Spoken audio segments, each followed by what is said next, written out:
Alinhar o exemplo cristão à prática organizacional é fundamental para que haja uma boa relação entre funcionário e empresa. No programa de hoje, a gente já falou sobre postura profissional e como ela é importante para um bom convívio corporativo. Padre Samuel Fidelis, pró-reitor do Santuário Basílica Nossa Senhora da Piedade, está com a gente aqui no estúdio para falar um pouquinho sobre como os valores cristãos estão aliados, né, a essa postura dentro das empresas. Padre Samuel, seja muito bem-vindo. Um tema extremamente atual e necessário de se falar, né, Padre? A gente tem que dar esse exemplo cristão em todos os ambientes, inclusive no corporativo, né? Com certeza. Uma das coisas que esta nossa dinâmica da produtividade, do excesso de positividade nos faz perder é essa noção de que nós não somos apenas CNPJs ou CPFs, ou não somos apenas metas, de que há pessoas, há singularidades por detrás de um processo empresarial. E há o risco de, nessa busca pelo lucro ou pelo resultado, desprezar isso, e aí não termina bem, né?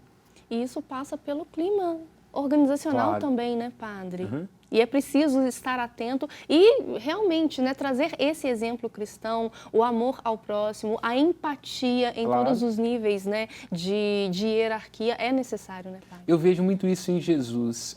Agora estou tendo que ver alguns episódios da série The Chosen, inclusive porque falamos no Papo de Sacristia sobre ela. Fica aí o convite, quem ainda não conhece, o Papo de Sacristia aqui na TV Horizonte, né?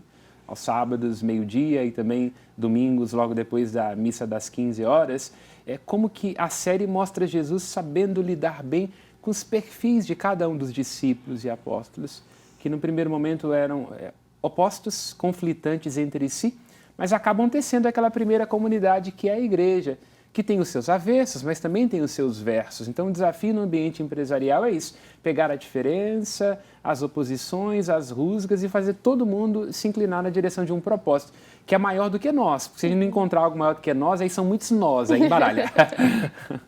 Eu queria trazer uma outra pergunta, tá? Assim, totalmente para quem está na igreja ativo. Quem sabe faz ao vivo.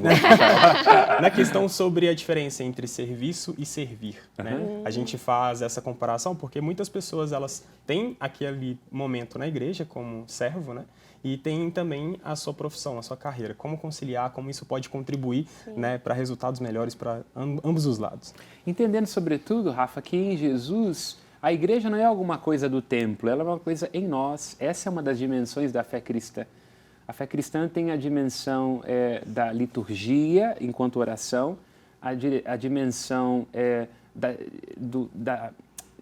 do martírio enquanto o dever de dar testemunho e a dimensão da diaconia, que é o serviço, tudo na koinonia, que é a comunidade. Então, para ser cristão tem que ter essas 4 notas, a comunhão, a liturgia, tem que ter o testemunho e tem que ter o serviço. Então, o serviço ele não é um apêndice do ser cristão.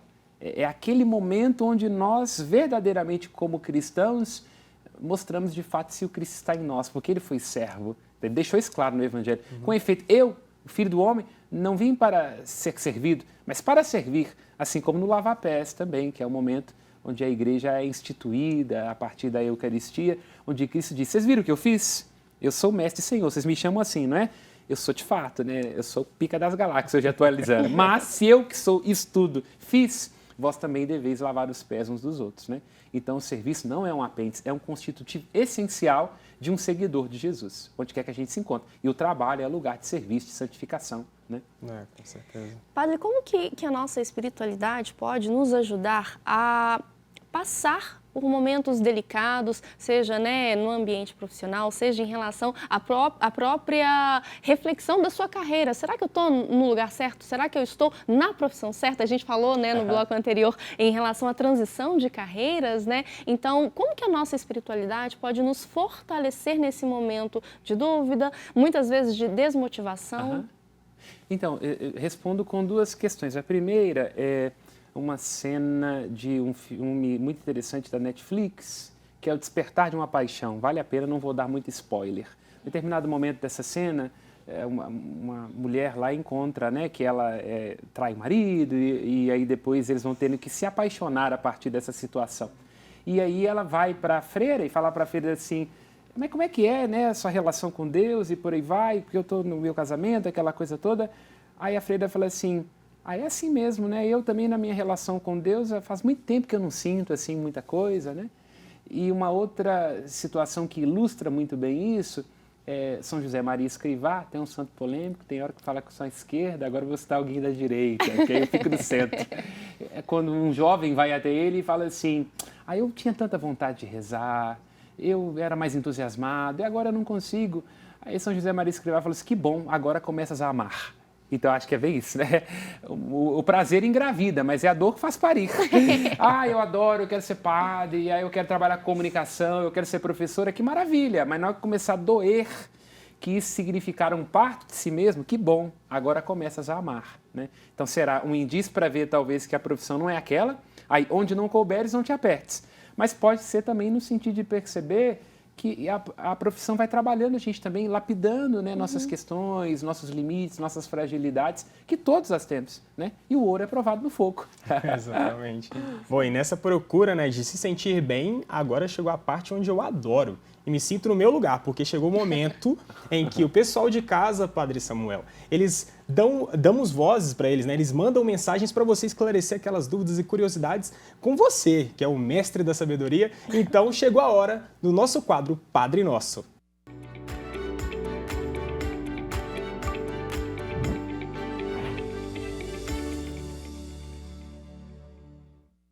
Padre, a gente já vai colocar a primeira pergunta na tela, que eu acho que é dúvida de muita gente. Por gentileza, a primeira pergunta...